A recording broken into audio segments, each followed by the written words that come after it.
लेकिन वो बोली कि खुद ही आ जाएगी। अरे वो तो ऐसे ही बोलती है, तू उसे छोड़, तू लेने ही चले जाना। ठीक है मम्मी, ले आऊंगा। वैसे तो वो 10 दिन होकर गई है, लेकिन परसों तेरे पापा जी की बरसी है ना, इसीलिए मैंने उसे बुला लिया। मम्मी जी, बरसी वाले दिन क्या क्या करना है? मेरी शादी के बाद पहली बार पापा जी की बरसी आ रही है। वो सब मैं तुझे बता दूंगी, थोड़ा पूजा वगैरह का काम है।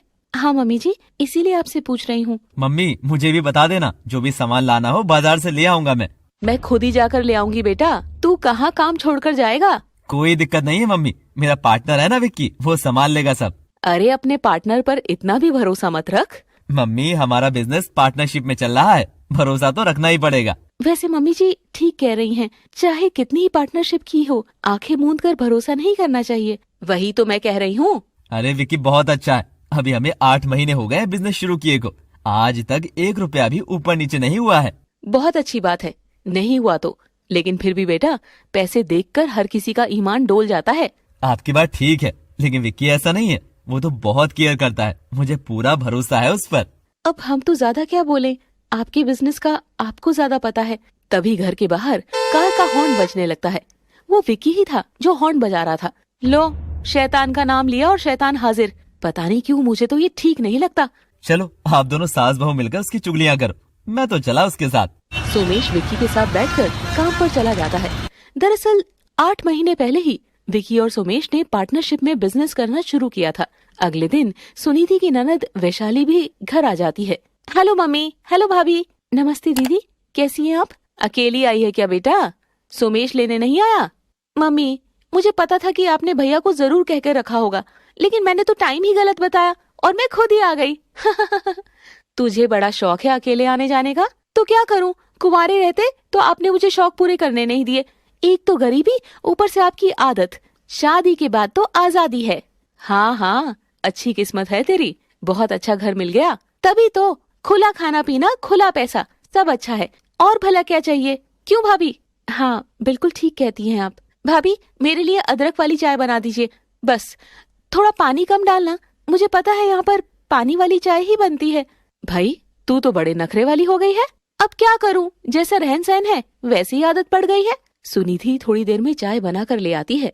शाम के वक्त, वैशाली बेटा, अब तू आ ही गई है तो तेरे पापा का ये रिक्शा भी निकाल कर साफ कर देना, कल पूजन है। क्या मम्मी, अभी तक वो रिक्शा संभाल कर बैठी हो? कबाड़ में फेंक दो। ये सुनकर राम प्यारी दुखी हो जाती है। कभी नहीं बेटा, तेरे पापा को उस रिक्शा से बहुत लगाव था और उनकी आखिरी निशानी मैं अपने जिंदा रहने तक संभाल के रखूंगी।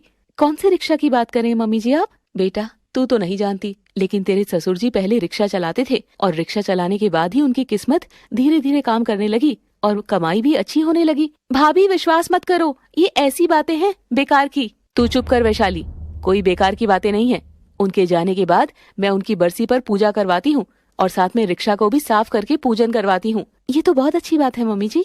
मैं तो ऐसी फालतू की बातों में यकीन नहीं करती। लेकिन दीदी ये फालतू की बातें नहीं है, कई बार कुछ चीजों से लगाव हो जाता है। भाभी आप तो रहने दीजिए, आपको थोड़ी ना कुछ पता है। असल में वैशाली थोड़ी मुंह फट थी, उसके मुंह में जो भी आता था वो बोल देती थी, बिना ये सोचे कि किसी को बुरा लग रहा है या अच्छा। तू तो रहने दे वैशाली, मैं सुनिधि से कहकर अपने आप निकलवा लूंगी रिक्शा। हाँ मम्मी जी, मुझे बता दीजिए। चल मेरे साथ, पीछे स्टोर में रखा है। राम प्यारी अपनी बहू को स्टोर में ले जाती है और उससे रिक्शा निकलवा लेती है। अच्छा, तो ये रिक्शा चलाते थे पापा जी? हाँ बेटा, इसी से कमाई शुरू की थी। फिर तो हमें अच्छे मन से इसका पूजन करवाना चाहिए। अगले दिन सुनिधि के ससुर की बरसी थी और घर में पूजा रखवाई गई थी, साथ ही उस रिक्शा का भी पूजन करवाया गया था। 3 दिन बाद, मम्मी कल मैं वापस ससुराल जाऊंगी, जो भी सामान लेना देना हो दे देना मुझे। अभी तो 10 दिन पहले ही तो आकर गई थी, सब दिया तो था, अभी कुछ नहीं देना, तो अब क्या खाली हाथ ससुराल जाऊं? बेटा अभी मेरे पास पैसे नहीं है कुछ भी देने के लिए। अरे तो आप क्यों देंगे, भाभी को कह दीजिए, भैया को कह दीजिए, वही देंगे ना। दीदी अभी मेरे पास ज्यादा तो नहीं है, लेकिन मैं अपने लिए एक साड़ी लाई थी, अगर आपको पसंद है तो ले जाइए, बाकी आपके भैया से कह दूंगी आपके लिए मिठाई भी ले आएंगे। अच्छा, तो बस अब एक साड़ी और एक मिठाई लेकर जाऊं, और शगुन के पैसे कम से कम 5,000 तो करेंगे ना? दीदी अभी इतना तो नहीं कर पाएंगे। देखा माँ, ये भाभी मुझे कुछ देना नहीं चाहती। लेकिन बेटा अभी सोमेश का काम चले कुछ ज्यादा टाइम नहीं हुआ है, ऊपर से पार्टनरशिप भी है, अभी वो इतना कैसे करे? 10 दिन पहले ही तो इतना किया है। हाँ हाँ, अब तो मैं आपको बोझ लगने लगी हूँ। नहीं नहीं दीदी, ऐसा मत कहिए, रहने दो, कुछ नहीं चाहिए मुझे, मेरे ससुराल में कमी नहीं है। वैशाली मुंह फुलाकर कमरे में चली जाती है। वहीं सुनिधि और राम प्यारी उसकी इन बातों से दुखी हो जाती है। अगले दिन वैशाली के जाने का वक्त होता है, तभी राम प्यारी उसे सुनिधि की दी हुई साड़ी और 3100 रुपए का शगुन और मिठाई का बॉक्स दे देती है। बेटा, ये सब तेरी भाभी ने ही दिया है, अभी तो इतना ही हो पाया है उससे। अरे क्या जरूरत थी इतना देने की, चलो जितना भी है दे दो। खैर वैशाली अपने ससुराल चली जाती है।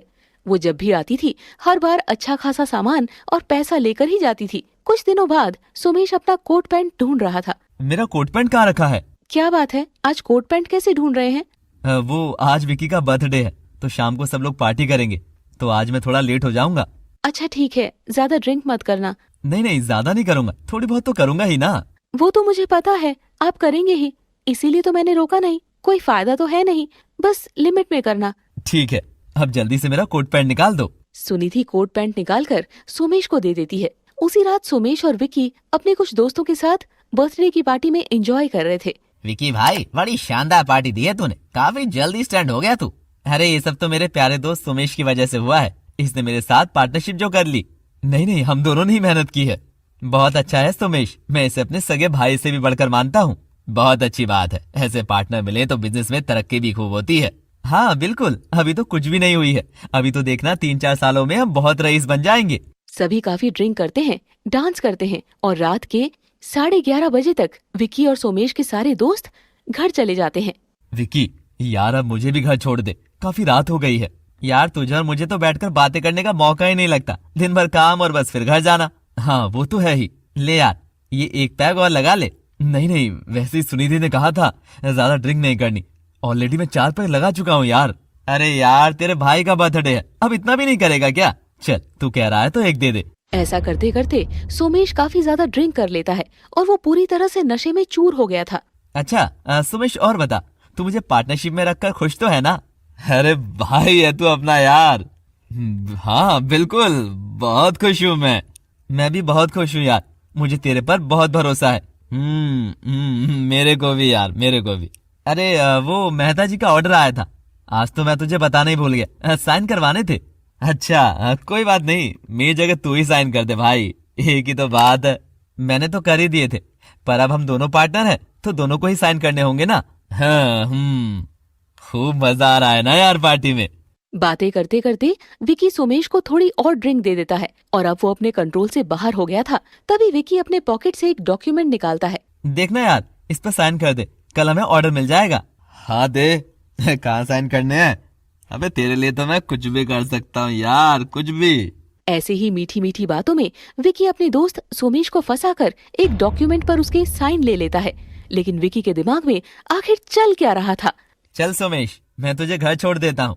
अरे रहने दे यार, आज की रात हम साथ बिताएंगे। नहीं, बस काम हो गया जो जरूरी था, अब चल। क्या मतलब? कौन सा काम? छोड़ा काम वाम। सोमेश बार बार न जाने की जिद करता है, लेकिन विकी धक्के से उसे अपने कार में बिठाकर उसके घर तक ले जाता है। सुनिधि दरवाजा खोलती है। ये क्या, इन्होंने इतनी ड्रिंक कर रखी है और ये कोई टाइम है घर आने का? मैं क्या करूं भाभी जी, सोमेश मान ही नहीं रहा था, बस पिए ही पिए जा रहा था। मुझे यही तो फिक्र थी कि कहीं ज्यादा ड्रिंक न कर ले, पर थैंक यू भैया, आप ले आए। अगली सुबह जब विक्की उठता है तो सुनिधि और राम प्यारी काफी गुस्से में थी। बहुत अच्छी बात है, इतनी शराब पीकर आया तू घर में। मम्मी गलती हो गई, पता ही नहीं चला, सुनिधि माफ कर दो ना। मुझे आपसे कोई बात नहीं करनी, मैंने अच्छा भला कहकर भेजा था कि ज्यादा ड्रिंक मत करना। सब दोस्त साथ बैठे थे, बातों बातों में ध्यान नहीं रहा, पीते चले गए। अगर ऐसे ही करता रहा तो जल्दी ही तरक्की से दूर होता जाएगा। शराब कुछ नहीं छोड़ती बेटा। आगे से ऐसा नहीं होगा, अब जा रहा हूँ काम पर। खैर सोमेश अपने काम पर चला जाता है और जैसे ही वो वहाँ पहुँचता है विक्की उसका रास्ता रोक लेता है। क्या बात है, अंदर कहाँ जा रहे हो? क्या मतलब विक्की, अंदर तो जाएंगे, काम करना है ना। कौन सा काम? तुम्हारा तो यहाँ कोई काम नहीं है। अरे यार कैसी बातें कर रहा है, मजाक मत कर यार। ये कहते हुए सोमेश विक्की के कंधे पर हाथ रखता है, लेकिन विक्की गुस्से से उसका हाथ साइड कर देता है। डोंट टच मी, दूर रहो मुझसे।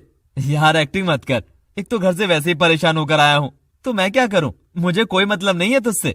चल अंदर चल, काम भी देखना है। कौन सा काम? कैसा काम? और तुम क्यों देखोगे? ये बिजनेस मैं संभाल रहा हूँ, ये मेरा है।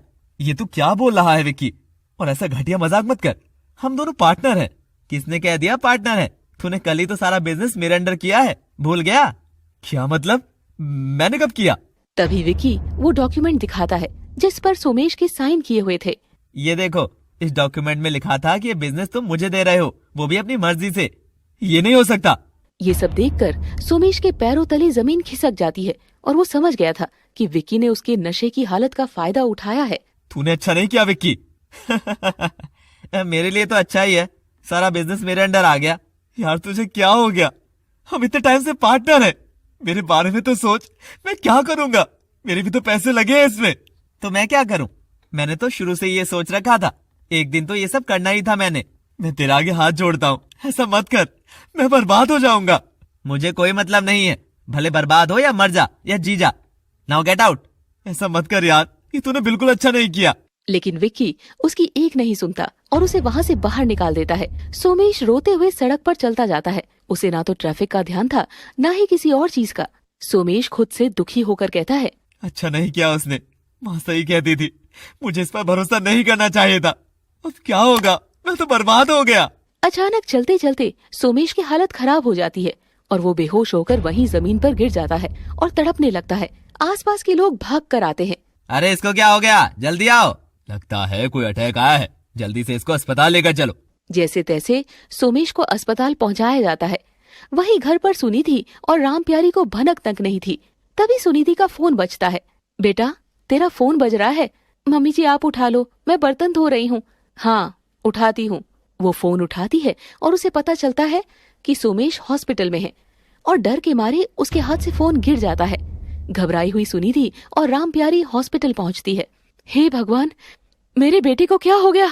देखिए इनको हार्ट अटैक आया है, जल्दी से इनका ऑपरेशन करना होगा। डॉक्टर साहब कुछ भी कीजिए, मेरे पति को बचा लीजिए।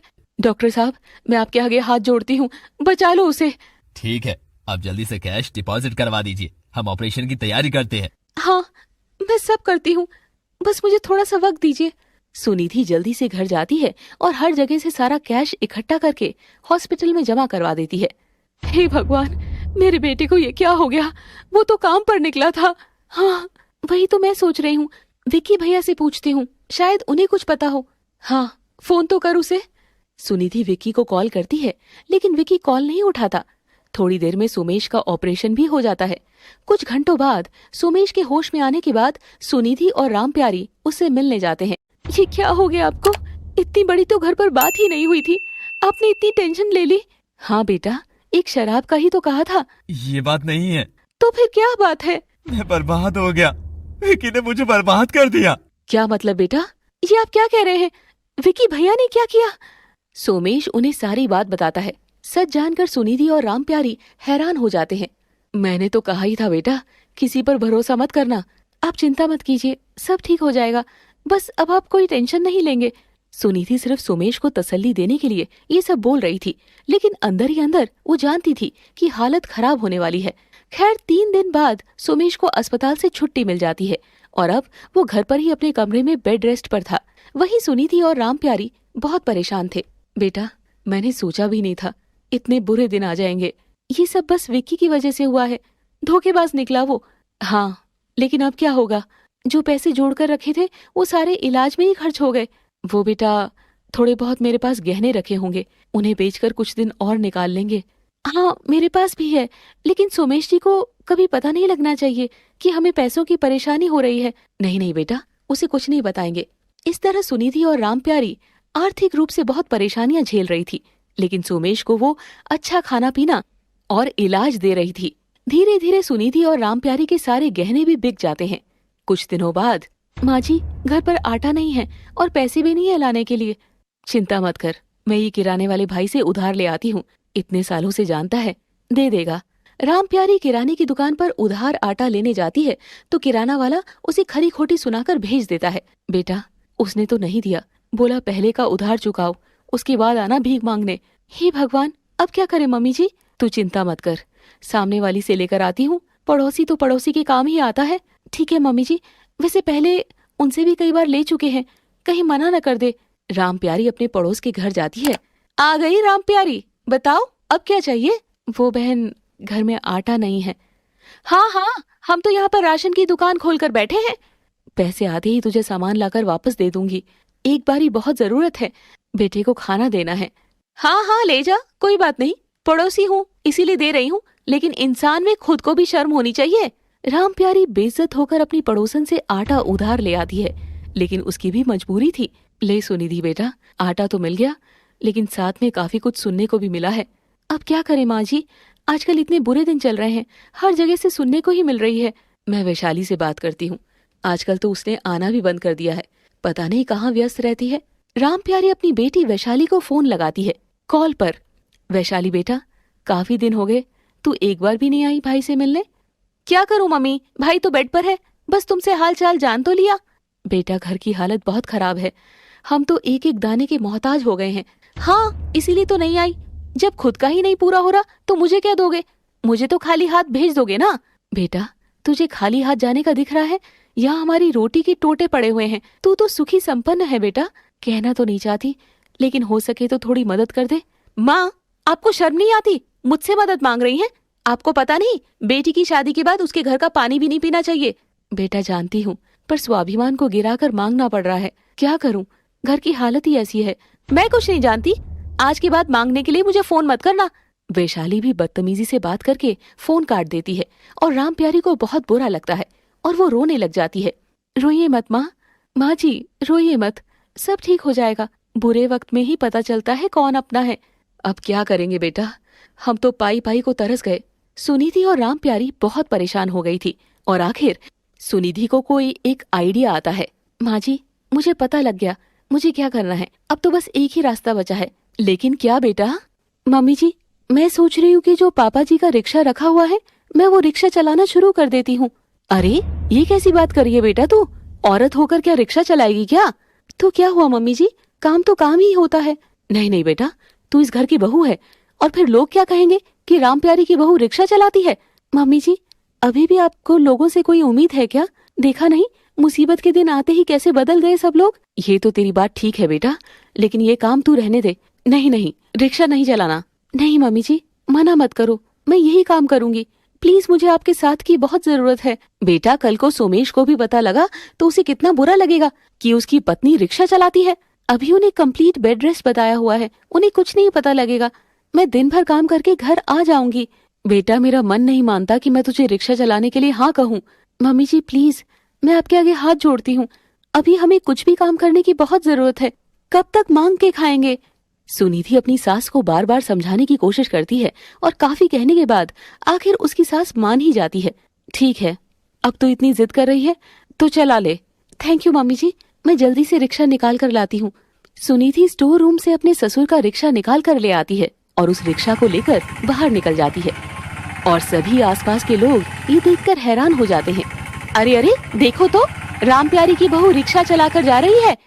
हे भगवान, इसकी बहू तो रिक्शा वाली बन गई है। बस यही दिन देखना बाकी था, मोहल्ले की औरतें भी रिक्शा चलाएंगी अब। ये तो यहाँ के सारे माहौल को खराब कर देगी। ये औरत सारे भरे बाजार में रिक्शा पर घूमेगी, क्या सीखेंगे बच्चे। लोग सुनिधि को लेकर तरह तरह की बातें कर रहे थे, लेकिन सुनिधि को किसी की परवाह नहीं थी। वो अपना रिक्शा लेकर बाजार में निकल जाती है और आते जाते लोगों को रिक्शा पर बैठने के लिए कहती है। आइए ना साहब, रिक्शा पर बैठिए। अरे अरे तुम कहाँ रिक्शा चलाओगी, तुम तो बीच रास्ते में ही गिरा दोगी। नहीं नहीं साहब, एक बार बैठकर तो देखिए।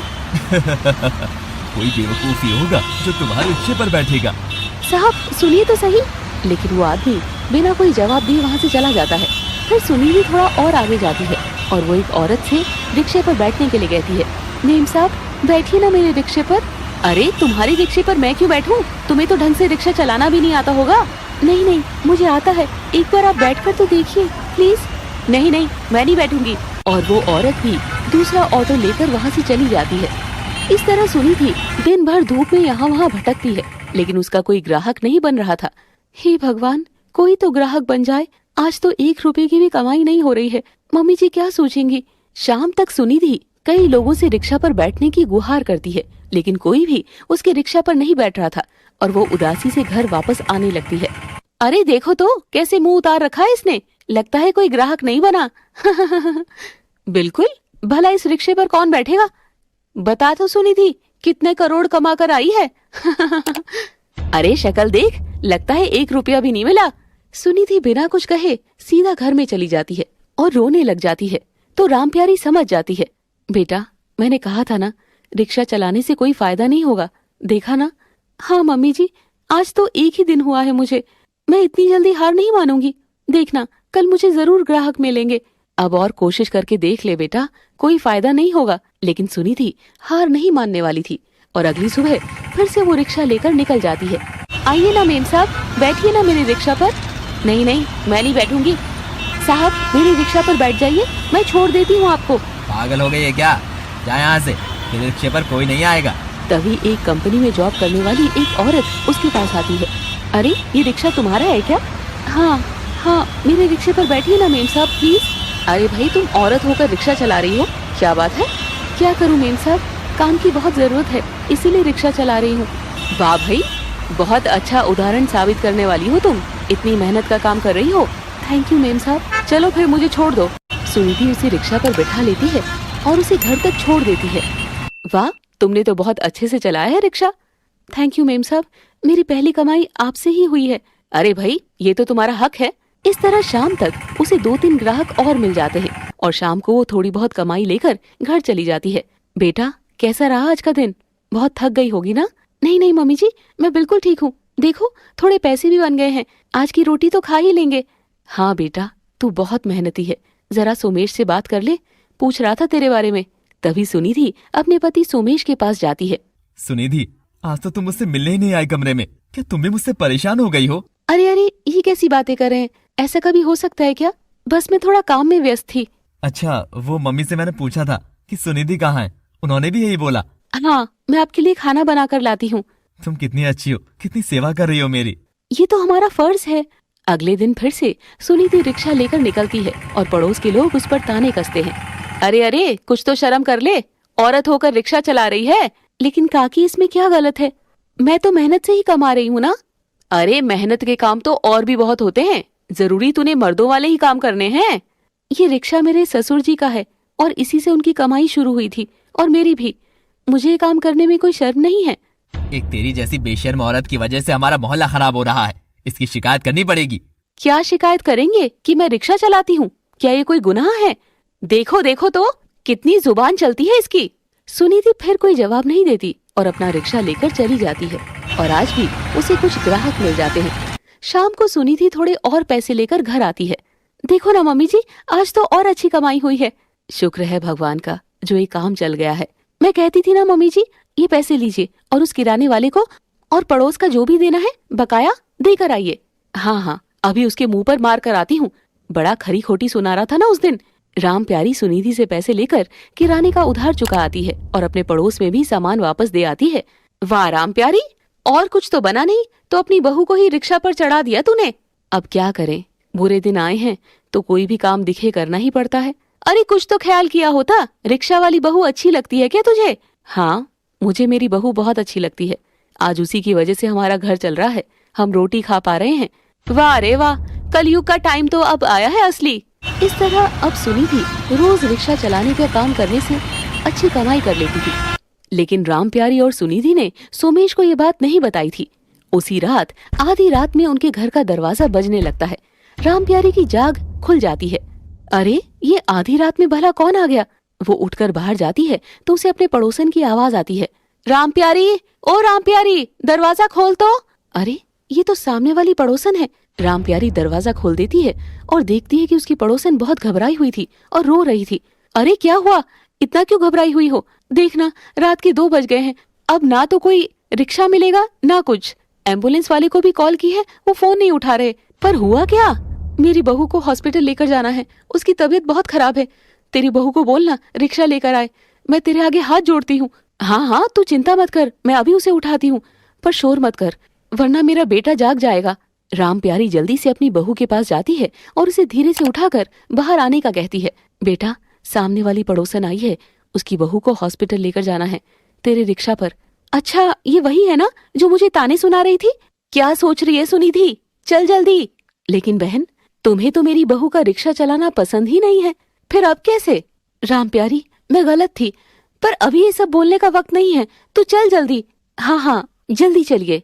तो सभी जल्दी से वहाँ जाते हैं और सुनिधि उसकी बहू को अपने रिक्शे पर बैठाकर हॉस्पिटल पहुँचा देती है और उसे हॉस्पिटल में एडमिट किया जाता है। सुनिधि, तेरा बहुत बहुत शुक्रिया बेटा, जो तू मेरी बहू को हॉस्पिटल तक ले आई। पर काकी, आप तो मोहल्ले वालों के साथ मिलकर मुझ पर ताने कस रही थी ना, मेरा मजाक बना रही थी। बेटा, गलती हो गई मुझसे, मुझे तेरे हालात समझकर तेरा साथ देना चाहिए था, तेरा मजाक उड़ाए बिना। बिल्कुल, लेकिन सबने मिलकर मेरी बहू को नीचे गिराना चाहा, लेकिन इसका हौसला बहुत बुलंद है। मुझे माफ कर दे, गलती हो गई, अब से कभी नहीं होगा ये। कोई बात नहीं काकी। सुबह होने पर सुनिधि अपने सास के साथ वहाँ से वापस आ जाती है और रोज की तरह सुनिधि काम पर चली जाती है। तभी उसे मार्केट में वही औरत मिलती है जो उसकी पहली ग्राहक थी। नमस्ते मैडम, आइए ना मेरे रिक्शे पर। अरे तुम, अच्छा हुआ आ गई, मैं कब से रिक्शा का वेट कर रही थी। फिर तो मैं बिल्कुल सही वक्त पर सही जगह पर आई हूँ। हाँ, वैसे मेरा तो रोज का ही आना जाना है, जॉब करती हूँ मैं। तो मैडम आप मुझे ही पक्का कर लीजिए, मैं रोज टाइम पर आपको लेने आ जाऊंगी। हाँ, ये तो बहुत अच्छा रहेगा, तुमने तो मेरे मुंह की बात छीन ली। Thank you madam. तो कल से दोनों टाइम तुम ही मुझे ले आना और ले जाना करोगी। वैसे क्या नाम है तुम्हारा? जी सुनिधि नाम है। ठीक है सुनिधि, साथ ही दिन के लिए भी तुम्हारे कुछ ग्राहक जोड़ दूंगी। ठीक है मैडम, बहुत बहुत शुक्रिया। धीरे धीरे सुनिधि के ज्यादा से ज्यादा ग्राहक जुड़ने लगते हैं और कुछ ग्राहक फिक्स हो जाते हैं। अब वो घर पर भी थोड़ा लेट आने लगी थी। सुनिधि बेटा, आजकल तो लेट हो जाती है तू। हाँ मम्मी जी, भगवान की कृपा से काम अच्छा चल रहा है, काफी परमानेंट ग्राहक जुड़ गए हैं। ये तो बहुत अच्छी बात है बेटा, लेकिन सोमेश बार बार तेरे बारे में पूछता रहता है। ओह, तो फिर आपने क्या बहाना बनाया मम्मी जी? मैं तो कोई भी बहाना बना देती हूँ।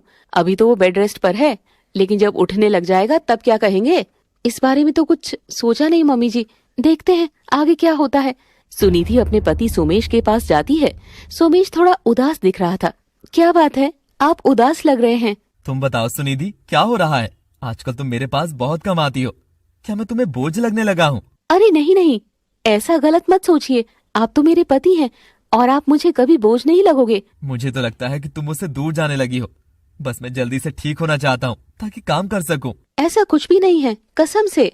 सुनिधि अपने पति को किसी न किसी तरीके से समझाकर दिलासा देती है। अगले दिन अचानक रामप्यारी की बेटी वैशाली आ जाती है। अरे भाई, क्या तमाशा लगा रखा है मम्मी? बेटा तू अचानक, वो भी ऐसे गुस्से में? सारे जहां में थू थू हो रही है। सुनिधि भाभी ने रिक्शा चलाना शुरू कर दिया है। हाँ दीदी, तो क्या गलत है? वैशाली शांत हो जा, पहले जाकर अपने भाई से तो मिल ले, हाल वाल तो ले ले। मैं यहाँ पर किसी से मिलने के लिए नहीं आई हूँ। वाह बेटा, बहुत अच्छी बात कही है तूने। मेरे ससुराल वाले मुझे इतने ताने देते हैं कि मेरी भाभी एक रिक्शे वाली है। कुछ तो शर्म कर लो भाभी। क्या आपको घर के हालात नहीं पता? मुझे कोई और रास्ता नजर नहीं आ रहा था, तो रिक्शा चलाने का काम ही बचा था क्या दुनिया में? और मम्मी, आपकी अकल क्या घास चढ़ने गई थी? दीदी, आप मुझे जो चाहे कहें, लेकिन मम्मी जी से इस तरीके से बात मत करो। अच्छा, अब आप समझाएंगी मुझे कि मुझे अपनी माँ से कैसे बात करनी है?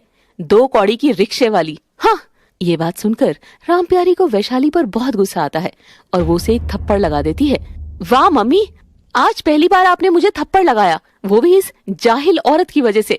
हद तो तूने पहले ही कई बार पार की है, लेकिन आज पानी सर के ऊपर हो गया था, इसीलिए तुझे समझाना जरूरी था। मम्मी जी, ऐसा नहीं करना चाहिए था आपको। अपनी भाभी को तू 2 कौड़ी की कह रही है? आज उसी की वजह से सोमेश का इलाज हो रहा है और हम 2 टाइम की रोटी खा रहे हैं, वरना भीख मांगने तक की नौबत आ गई थी। मैं इसकी तारीफें सुनने नहीं आई हूँ। आज से आपके साथ मेरा हर रिश्ता खत्म, बस यही कहने आई थी माँ। नहीं नहीं दीदी, ऐसा मत कहिए आप। चुप रहो तुम, मुझे फटीचर लोगों से कोई रिश्ता नहीं रखना, जा रही हूँ मैं। सुनीति उसे रोकने की बहुत कोशिश करती है, लेकिन वैशाली गुस्से में घर से चली जाती है और सुनीति रोने लग जाती है। बेटा तू रो क्यों रही है? तेरी कोई भी गलती नहीं है। दीदी का यूं घर से जाना अच्छी बात नहीं है मम्मी जी। बेटा, उसे रिश्तों की समझ नहीं है, उसे उसके हाल पर छोड़ दे, वो सिर्फ पैसों से रिश्ता तोलती है। खैर सुनीति रोज की तरह काम पर चली जाती है। धीरे धीरे उसका काम बढ़ गया था। उसने 2 रिक्शे और लिए और उन्हें किराए पर चढ़ा दिया था। एक दिन सड़क किनारे उसे एक बूढ़ा आदमी हाथ हिलाकर रुकने का इशारा करता है। हाँ बाबा जी, कहाँ जाना है बताइए? बेटा, मुझे गांधी चौक की तीसरी गली में एक दुकान पर जाना है, छोड़ दोगी क्या? हाँ बाबा जी, चलिए। सुनीति उसे उस एड्रेस तक ले जाने लग जाती है। बेटा, तू भला ये काम क्यों करने लगी? तेरा पति काम नहीं करता क्या? नहीं नहीं बाबा, ऐसी बात नहीं है। दरअसल उनके साथ कोई हादसा हो गया था, इसीलिए अब वो कोई काम नहीं कर पाते। ओह, ये तो बहुत बुरी बात है बेटा, भगवान जल्दी उसे ठीक करे। हाँ बाबा, आप बताइए कौन सी दुकान तक छोड़ना है आपको? बस बेटा, थोड़ा सा आगे जाकर और है। तभी सुनिधि देखती है कि ये वही गली थी जिसमें सुमेश की भी दुकान थी, जिस पर अब विक्की का कब्जा था। बस बेटा, ये आगे वाली दुकान पर छोड़ दो, आज दुकान वाले को छोड़ूंगा नहीं मैं। क्यों बाबा, क्या हुआ? तभी सुनिधि को पता लगता है कि वो बूढ़ा आदमी विक्की की दुकान पर ही आया था। ये जो इस दुकान का मालिक है ना, एक नंबर का बेईमान आदमी है। उसने मुझसे इतने पैसे उधार लिए थे और देने को नहीं आ रहा है। हाँ बाबा, मैं जानती हूँ, इसी आदमी की वजह से तो आज मुझे रिक्शा चलाना पड़ रहा है। क्या? मैं कुछ समझा नहीं बेटा। तभी दुकान से विक्की बाहर आता है। ओ बुड्ढे, तू यहाँ क्या करने आया है? वाह भैया, बहुत अच्छे हो तुम तो। मेरे पति को तो बिस्तर पर डाल दिया और अब बुजुर्गों को भी नहीं छोड़ रहे। तुमसे किसी ने बात की है क्या? जाकर अपना रिक्शा चला, वरना इसे यहीं तोड़ दूंगा। हिम्मत है तो हाथ लगा कर देख, तुझे मैं बताती हूँ। इतना बेईमानी से काम करेगा तो तेरा बेड़ा गर्क हो जाएगा विक्की, नर्क में सड़ेगा तू। मेरी दुकान से दूर होते हुए डंडे मार के भगाऊं? मार के दिखा, तुझे मैं बताती हूँ। तभी विक्की डंडा उठा लेता है और वो बूढ़ा आदमी गुस्सा हो जाता है और विक्की को पीटने लग जाता है। साथ ही सुनिधि भी उसे पीटने लग जाती है। छोड़ो मुझे, छोड़ो। क्यों, सबको परेशान करेगा? हाँ, तुझे लाइसेंस मिला है क्या? निकम्मा कहीं का, मेरे पैसे खा गया। मेरे पति को इसी की वजह से हार्ट अटैक आया था। तभी आसपास के लोग इकट्ठा हो जाते हैं और विक्की को छुड़वाते हैं। देखना, पुलिस कंप्लेंट करूंगा। हाँ कर ले, मेरे पास सारे सबूत हैं कि तूने मुझसे पैसे लिए। देख मैं तेरी दुकान कैसे बंद करवाता हूँ। हाँ बाबा, छोड़ेंगे नहीं इसे। चल बेटा, मुझे वापस वही छोड़ दे। जल्दी से सुनिधि उसे रिक्शे पर बिठाकर वहाँ से चली जाती है। आज भी सुनिधि घर आने में लेट हो गई थी। वहीं उसका पति सोमेश उसका कमरे में आने का इंतजार कर रहा था। तभी राम प्यारी उसके पास जाती है। माँ, सुनिधि कहाँ है? वो मेरे पास इतनी लेट क्यों आती है? बेटा, तू चिंता मत कर, वो थोड़ा सामान वगैरह लेने गई है। माँ, रोज रोज ये क्या सामान लेने जाती है?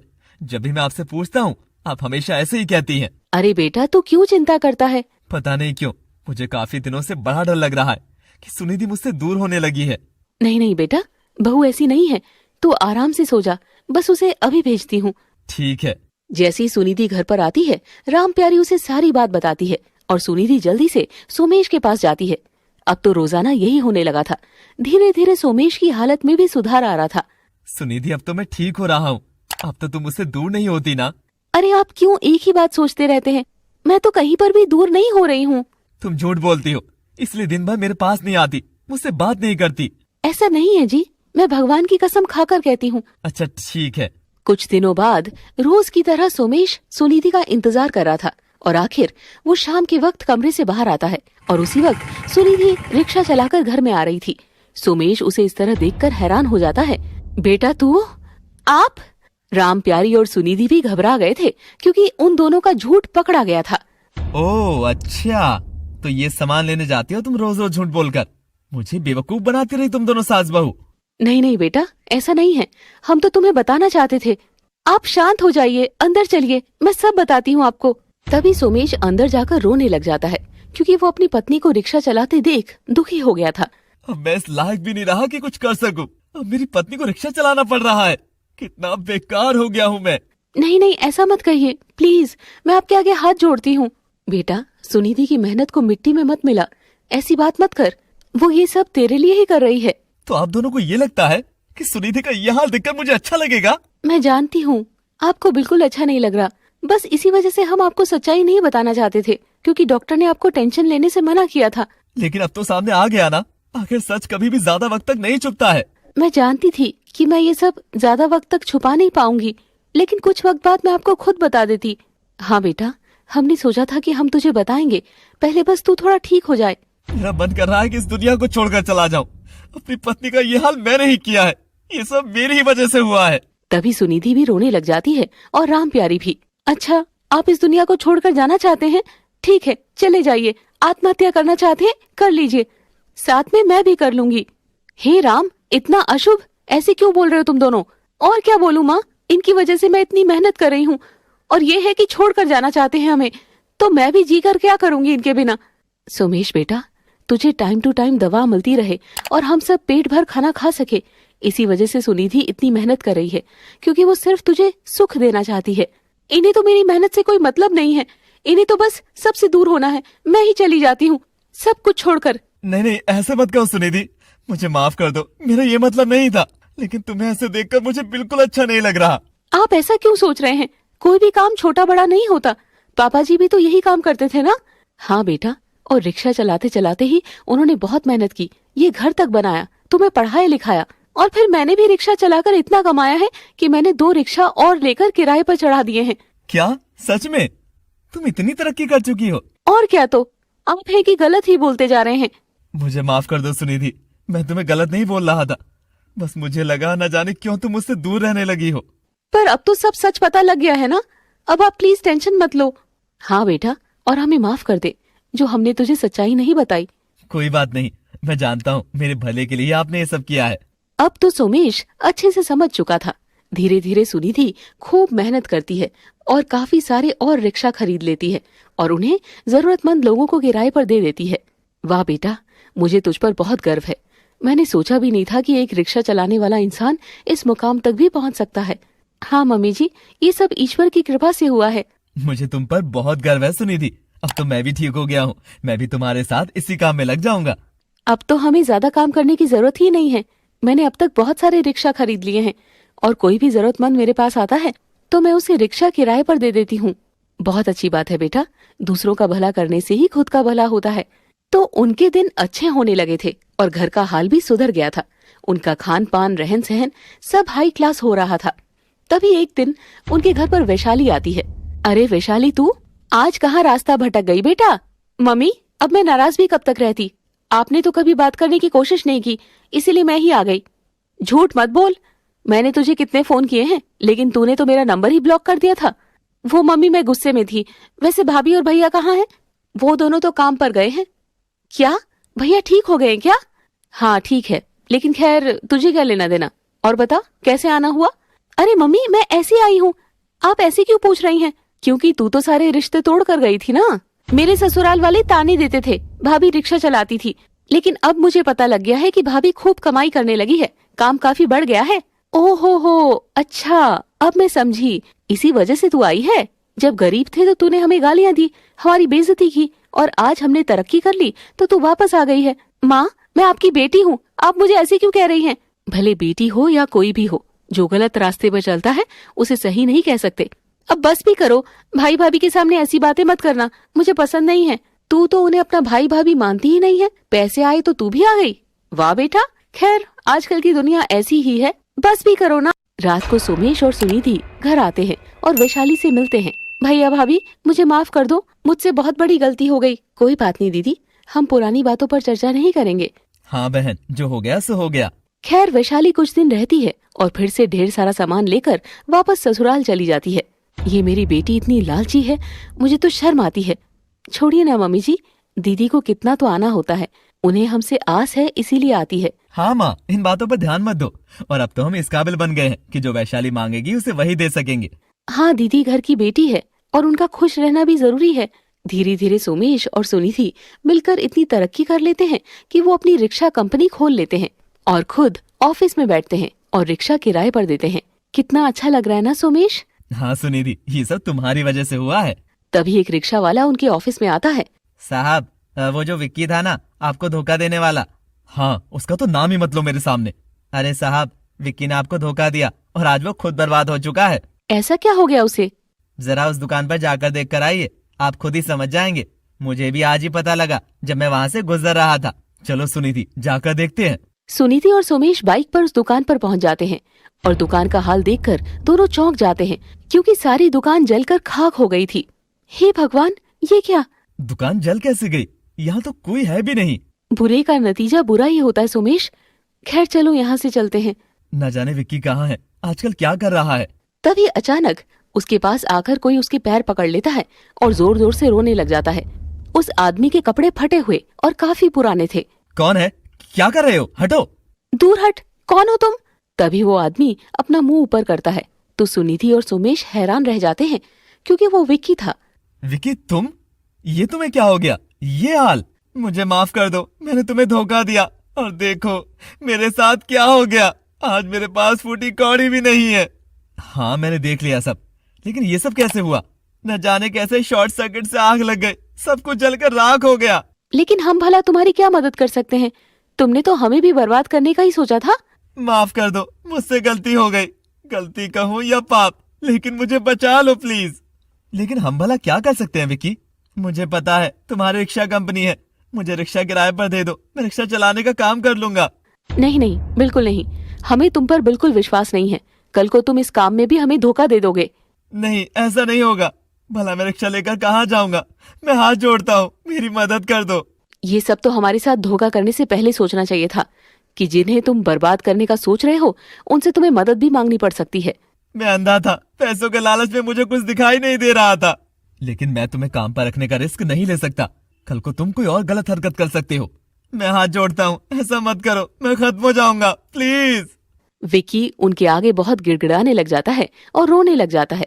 तो आखिर में सुनिधि और सोमेश को उस पर दया आ जाती है। ठीक है, हम तुम्हें काम देने के लिए तैयार हैं। हाँ ज्यादा से ज्यादा तुम एक रिक्शा ही चुरा पाओगे, कोई बात नहीं।